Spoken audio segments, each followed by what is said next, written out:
Good morning, good evening, and welcome to World of Warships. My name is Robin, and today we will be sailing in the Tier 7 Argentinian light cruiser, Nueve De Julio. But first of all, thank you very much for tuning in the video. I really appreciate it, and I hope you will enjoy your time here. We got quite the game to check out today, and in a full commentary format as well. This game was initially live commented, but I figured there was a few details I wanted to point out post-battle. But let's not break protocol, and without further ado, review the details of the ship we're about to sail in. Nueve De Julio stands at 33,300 points of health with an armor layout ranging from 6 to 165mm. Being a Brooklyn-class cruiser, essentially Helena on the USN light cruiser tech tree, the ship embarks the same impressive armament of 15 152mm guns in a 5x3 configuration with, on the other hand, a very mediocre 13.6 kilometers of firing range. The entire air defense system is rated 58 with access to defensive AA consumable. Nueve De Julio can reach 31.5 knots and has a 10.4 kilometers detection range by sea. For the upgrades I've installed, we have main armaments, modification 1, damage control system, modification 1, aiming system, modification 1, and damage control system, modification 2. For my commander, we have selected priority target, preventive maintenance, expert loader, AR, superintendent, demolition expert, inertia fuse for HE shells, and concealment expert. Out of all the ships available in my port, Nueve De Julio was the one I possibly paid the least attention to. But this cruiser is rather unique, as it offers a particular set of consumables and stats that at Tier 7 can be really interesting to use. It isn't the best the game can offer in peer-to-peer comparison, but that's exactly what adds to the exotism of this video. That's enough of these descriptions. Let's take Nueve De Julio to battle.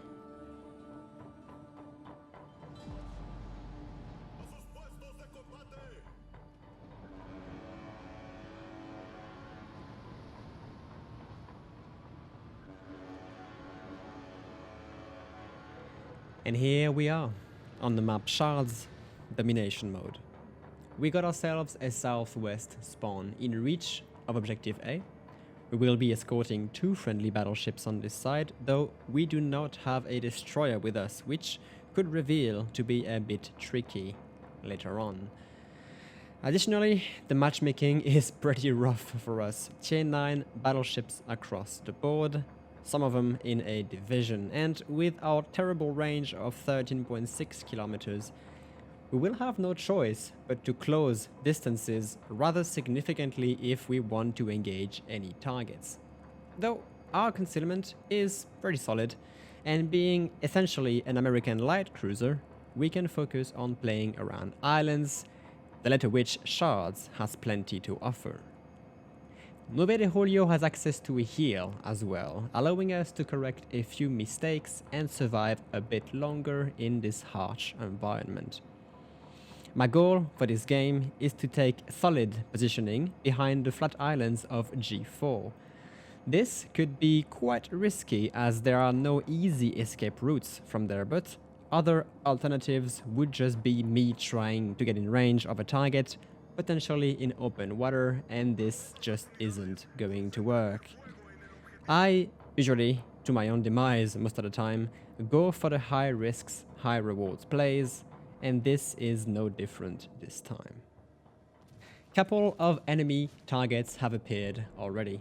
Bliskawicha at Bravo and enemy Seattle coming in at A. Light cruisers don't often push without a destroyer spotting ahead for them, so I expect at least one enemy DD on this flank. C is already being capped, and it seems our team is not really deploying to contest it at all. A few pot shots at Seattle, I do get briefly spotted by the Polish destroyer, but I am able to regain concealment and maintain my progression towards my G4 position. Alsace, Georgia, and Musashi are all spotted quite away from us, which is a bit of a relief, at least for now. Iowa is also seen progressing towards Charlie, so we do not have to worry about battleships just yet. Enemy Bliskawicha gets taken out, Decent start, as we will be able to secure Bravo, but as the enemy takes Charlie, A is also being flipped. And to my own surprise, Z39 appears really close to us. I instantly start turning away in case the German destroyer decides to rush. That's going to run me aground, but I can reverse out and put myself in a better position. Though Z39 is no fool. I am concerned that Seattle has shots on me, but I see no shells coming in, so I assume he's either flanking down the 1-2 line or he simply doesn't have angles. Friendly Atago is coming in to support, as well as one of our Iowa rushing in to crossfire the enemy destroyer. We are holding our position to keep him spotted, but as soon as Atago burns her hydroacoustic search, I realize I am not needed there anymore, and I try to look for other firing angles, while also sailing away from the guaranteed acquisition range to reconceal. This is quite good. Our team at A is making a strong push, I like it, and we also have all 3 of our destroyers in Bravo, ready to delay the inevitable enemy push from the Charlie flank. This will buy us a bit of time to hopefully clear the A flank and get ready to defend Bravo. Meanwhile, a short relocation on my side, and from there I can finally engage a target, that is enemy Musashi. Very lazy arcs on our shells allow us to remain pretty close to the island and lob our salvos over, which is trademark of USN light cruisers. Though against a tier 9 battleships, well, our HE, as you can see, even with IFHE, is just going to mostly shatter completely.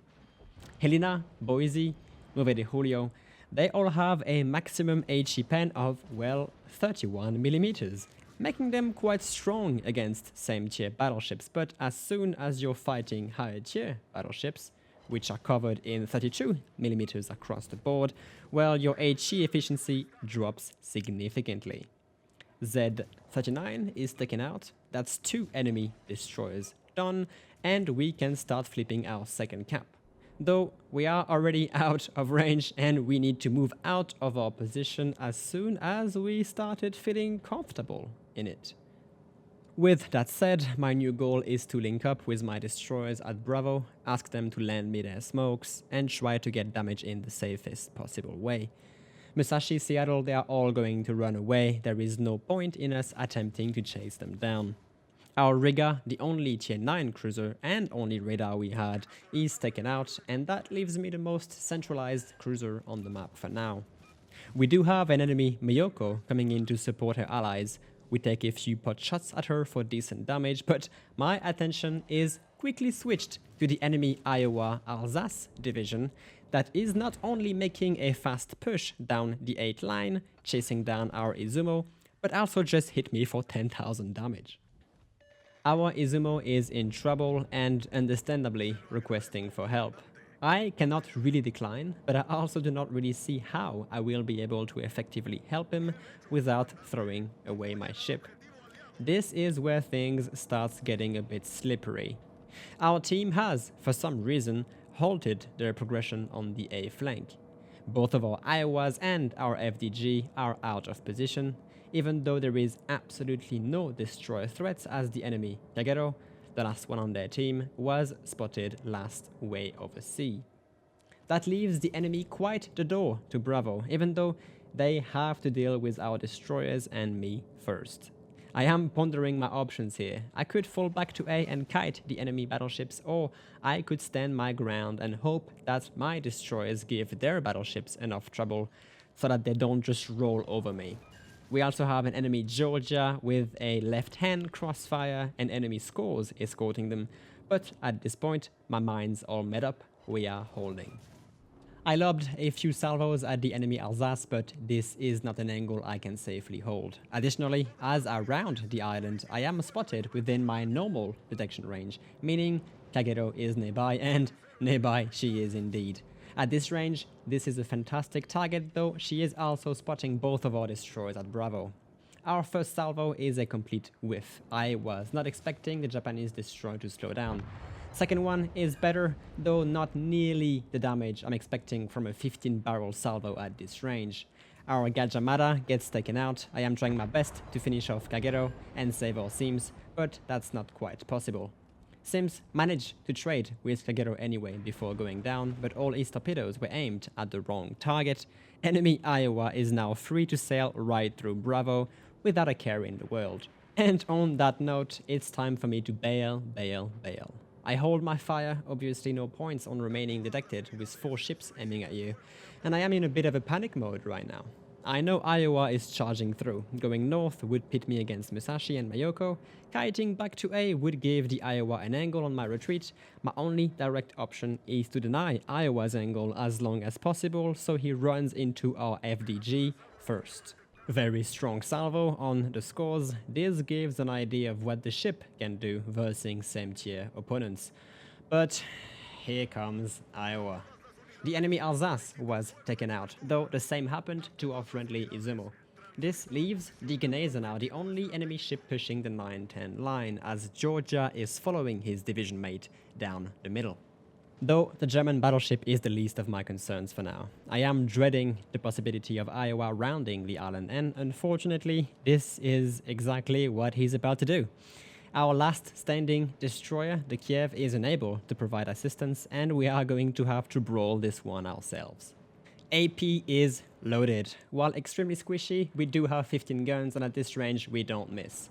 Iowa's bow is unsaturated. That is going to be my first target. 9k damage, respectable, and to our relief, Iowa is also running into Atago's torpedoes. He will be easier to take out and faster, as Genese now is also closing in. We switch to superstructure as the USN battleship angles in, and at this point I am not sure who to angle against myself. I am trying to stay neutral to Genese now while maximizing my firepower on Iowa, but so far I am luckily not being targeted. Switching back to HE, I am also getting ready for scores, potentially pushing the other side of the island. Iowa needs to go down, but we just do not have the firepower to deal with him efficiently. I mistakenly go for his bow only to shatter all 14 of my shots. We do set a fire that is going to stick as he used his damage control on the Atago's torpedoes. Genese now lands a few hits on us, though nothing critical, and Iowa finally goes down. I happily give ways to our FDG to go and brawl Genese himself, though I have no choice but to engage him as well at some point. Georgia is setting up to follow the same path as Iowa, but this time we are not going to stick around to find out. We need to break through one side and outmaneuver them somehow. This is a complete mess. I'm not sure how we are still alive. I just know we are not done yet. And here's my cue. Enemy scores was waiting for our FDG to push, and that's going to be my next target. I press forward, armor piercing loaded, and we only need one salvo to take the Russian cruiser out. Genese now missed his torpedoes. Our FDG will be able to survive just a bit longer to keep him hopefully distracted, and after a somewhat disappointing HE salvo, we switch back to armor piercing.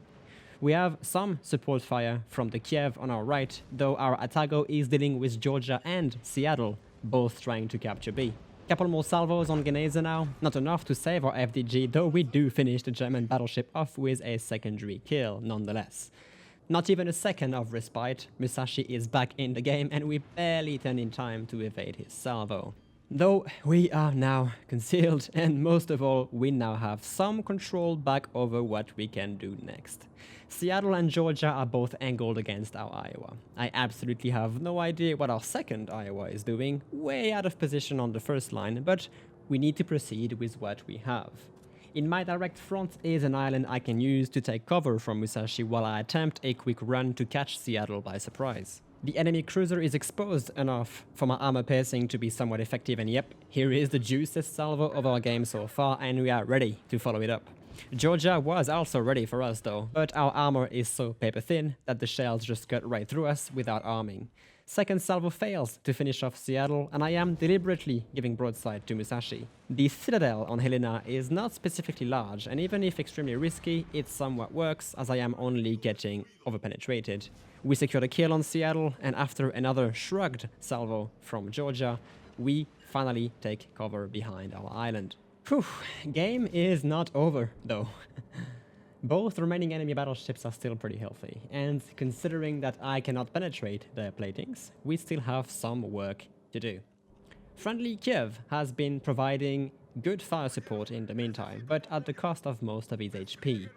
I am trying to entice him to reconcile and instead deploy a smoke screen for me to hide in. We are the only two ships providing a crossfire on the remaining enemy battleships, and I intend on maintaining that advantage. While closing in the distance with Kiev, I am increasing it against Musashi and Georgia, though I also need to keep them both within my very limited firing range. It seems Kiev is happy to comply and deploys his smokescreen to my great relief. I am taking some pot shots at Georgia, who in the meantime took significant damage from our other allies, and as I realize she is distracted and does not have her guns bearing on me, I take one more exposed salvo that hopefully takes her out before she can react, and that indeed does it. Alright, we start seeing the light at the end of the tunnel finally. Only Musashi remains, and even if, for us, he is quite the terrifying opponent, we do have some room to maneuver, and even if we go down, I trust my team is able to take him out. A quick thanks to our Kiev for providing cover, and we slide in the smoke while providing some more suppressive fire. Whoops, we subsequently lose vision. Our Kiev needs to make yet another effort to keep the Japanese battleship visible. Notice I am not directly stopping in the smoke. I want to use it as cover but not allow Musashi to close in too much distance, all of it in an attempt to remain out of spotting range once the smoke dissipates. We did set a double fire in our previous salvos, which Musashi obviously repaired, and our only real hope to deal significant damage again is to set some more. We can also use the smoke as a safe cover now, but I want to maximize my firepower, and that forces us to turn in and slow down, not to be exposed again. Any shells that does not hit superstructure is going to shatter, though after an attempt from Musashi to blind fire my position, his attention is directed back to our Iowa, pushing him from the side in a perfect crossfire. My entire team is piling up on him. Atago brought some more torpedoes for him to play with. Kiev is teasing him for a potential kill, and I am setting fires he cannot repair anymore. But my cover is about to go, and Musashi is obviously going to bear his 460mm arguments my way. Though on a rather perfect timing, Atago's torpedoes are going to connect, causing a flood, though our fires will be the last damage applied, granting our Kraken unleashed and giving our team the victory. 171,000 points of damage dealt, 13,000 XP earned, and almost 1,000,000 credits gained. We achieved Confederate, a bonus close quarter expert, an unexpected Dreadnought and Kraken unleashed out of 380 shells, 9 fires, and 2 citadels, sinking 5 ships in the process. 2800 base XP, I would say a good performance, especially in this matchmaking. We have dealt acceptable damage, tried to play around objectives the best we could, and got ourselves in and barely out of a chaotic brawl that in the end proved to be fruitful. I hope this was a decent display on how to command Nueve De Julio, and on that, the episode is coming to an end. Thank you very much for watching it all the way through. If you've enjoyed the video, give it a thumbs up. If you did not, dislike it, but stay tuned anyway. As always, there is more content to come about World Warships. Until then, you have a good one, and you take it easy.